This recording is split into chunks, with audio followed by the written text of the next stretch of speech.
Hey guys, I'm just making a quick video to talk about some of the mods that I've done to make the KLX much more of a trail bike instead of a dual sport, as well as just making it look better.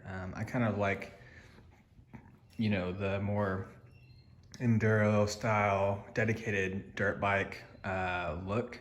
And the dual sport just doesn't really have that from the factory.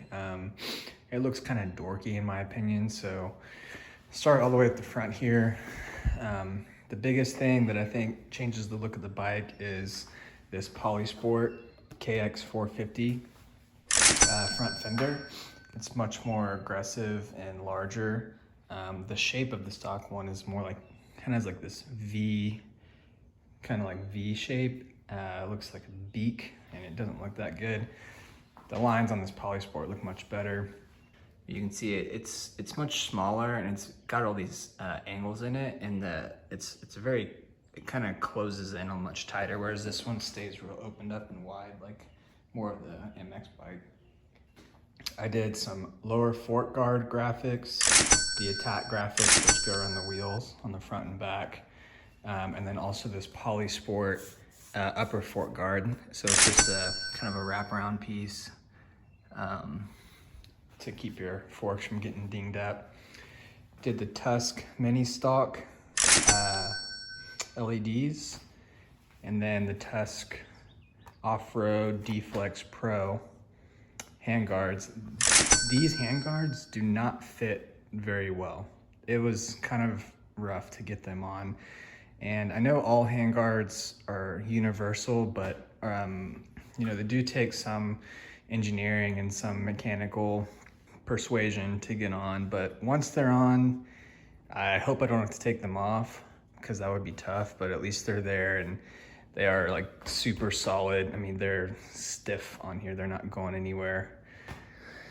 Let's see what else. The Ricochet skid plate comes in handy because if you have a dual sport, you have about 1.5 to 2 inches lower ground clearance than most other dirt bikes, and so you are going to be scraping that, and the suspension's softer too, so it's as it gives, you're definitely going to want something underneath and kind of in front to keep these coolant hoses and things like that from getting snagged.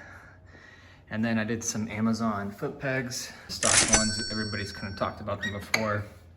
They're really small and narrow. I actually have some here. This is for the other side, but this just gives you a good idea of the size difference here. So there's the stock, here's the Amazon one. It's got these big spikes on it. It's really nice. I mean, for 25 or 30 bucks, it's worth it. MZS levers, you can see just the difference here. The stock ones are pretty long and not that attractive looking. These ones look nice, and they're adjustable too. Probably the biggest upgrade is the Pro Taper KX High Bend contour bar. I got the gold. I think the gold looks really good on the KLX. There's some, kind of gold elements in some of the logos which tie it in a little bit.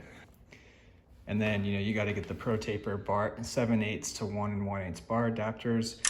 This raises it 3/4 of an inch, and the KX High Bend has just a little bit more of an aggressive bend than the stock ones.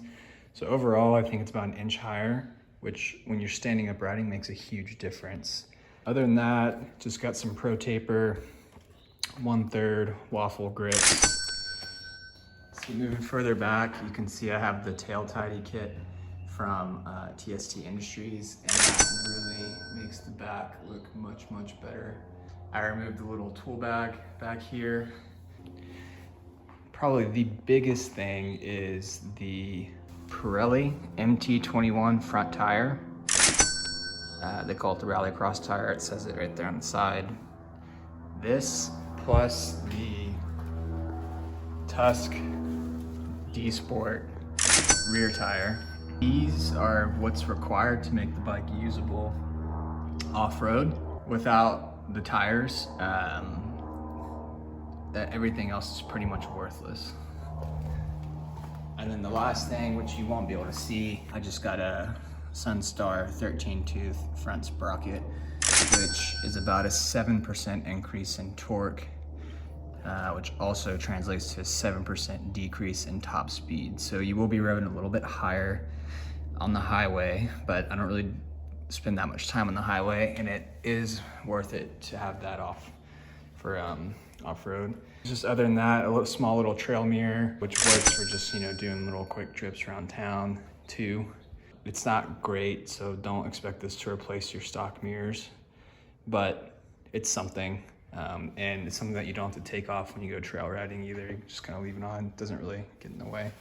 I think that's pretty much everything. As you can see, the bike looks much more like an enduro style bike and much less like a dual sport, in my opinion, which was the whole look that I was going for with the bike. So, all right guys, see ya.